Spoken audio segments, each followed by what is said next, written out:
মানুষ তার জীবনে দুই ধরনের পরিস্থিতিকে খুব ভয় পায়। এক, কোনো কারণবশত কারোর সামনে নত হওয়া। দুই, কোনো কারণে নিজের চরিত্র থেকে, নিজের মূল্যবোধ থেকে বিচ্যুত হওয়া। এবার কেন হয় এরকম যে কথায় কথায় কারোর সামনে নত হতে হয়? কেন বারংবার নিজের চরিত্র থেকে চ্যুত হতে হয়? এরকম কেন হয়? এটা তখনই হয় যখন আমাদের শিক্ষা এবং মূল্যবোধের অভাব থাকে। যদি মানুষের মধ্যে প্রকৃত শিক্ষা থাকে তাহলে এই সংসারে কোনো সময় এবং কারোর সামনেই নত হওয়ার কোনো প্রয়োজন নেই। যদি মানুষের মধ্যে মূল্যবোধ থাকে তাহলে তাকে নিজের মূল্যবোধ বা চরিত্র থেকে বিচ্যুত হতে হয় না, তা সে যাই হয়ে যাক না কেন।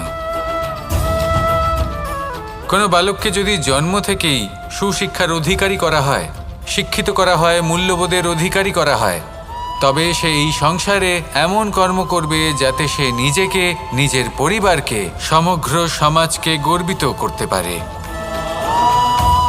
শিক্ষা লাভ করুন, মূল্যবোধ লাভ করুন এবং আমার সাথে ভালোবেসে বলুন, রাধা রাধা। এই সংসারে কোনো বস্তু হোক বা ব্যক্তি হোক, তার একার গুরুত্ব কিন্তু খুব বেশি নয়। একটা উদাহরণ হিসেবে বৃষ্টির ফোঁটাকে ভেবে দেখুন। যদি একটি বৃষ্টির ফোঁটা হয় তাহলে তার খুব বেশি গুরুত্ব থাকে না, কিন্তু যখন সহস্র বৃষ্টির ফোঁটা মেঘের মধ্যে দিয়ে ঝরে পড়ে তখন সেটা বর্ষার রূপ ধারণ করে। সেই বর্ষা যা এই প্রকৃতিকে শান্ত করে।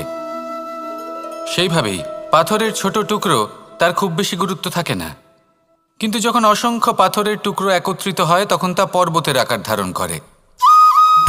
সেইভাবেই কিছু মানুষ যখন একত্রিত হন তখন তৈরি হয় পরিবার, কিছু পরিবার যখন একত্রিত হয় তখন তৈরি হয় সমাজ, যখন অনেক সংখ্যক সমাজ একত্রিত হয় তখন তৈরি হয় রাজ্য। এবার এই রাজ্যের সবথেকে গুরুত্বপূর্ণ ব্যক্তি হতে পারেন রাজা, কিন্তু তাও সেই রাজা একা কিছু করতে পারেন না। যুদ্ধ লড়ার সময় তারও নিজের সৈন্যদলকে প্রয়োজন পড়ে। কিন্তু এই সংসারে এমন একজন ব্যক্তি আছেন যিনি একাই সব কাজ করতে থাকেন, এবং সেই ব্যক্তি হলেন মা। আমাদের জীবনে একজন পিতার ভূমিকা কিন্তু নিঃসন্দেহে অমূল্য, কিন্তু আমাদের সকলের জীবনে যে ভূমিকা একজন মায়ের তা অন্য কারোর থাকে না। একজন মা একাই সন্তানকে বড় করতে পারেন, সংস্কারী করে তুলতে পারেন, তার জন্য পরিশ্রম করেন। আর এত কিছু কাজ করার পরেও তার কাজের জন্য তিনি প্রশংসা অবশ্য পান না। উল্টে যদি সেই সন্তান অনুচিত পথে চালিত হয়, অনুচিত কর্ম করে, তখন সেই মাকেই অপবাদের পাত্র হয়ে উঠতে হয়। আমাদের জীবনে মায়ের যোগদান কতটা সেটা বুঝুন। আপনাকে বড় করে তোলার জন্য উনি কতটা পরিশ্রম করেছেন সেটা বুঝুন। আজ থেকে, এখন থেকে, এই মুহূর্ত থেকে মাকে সম্মান করতে শিখুন।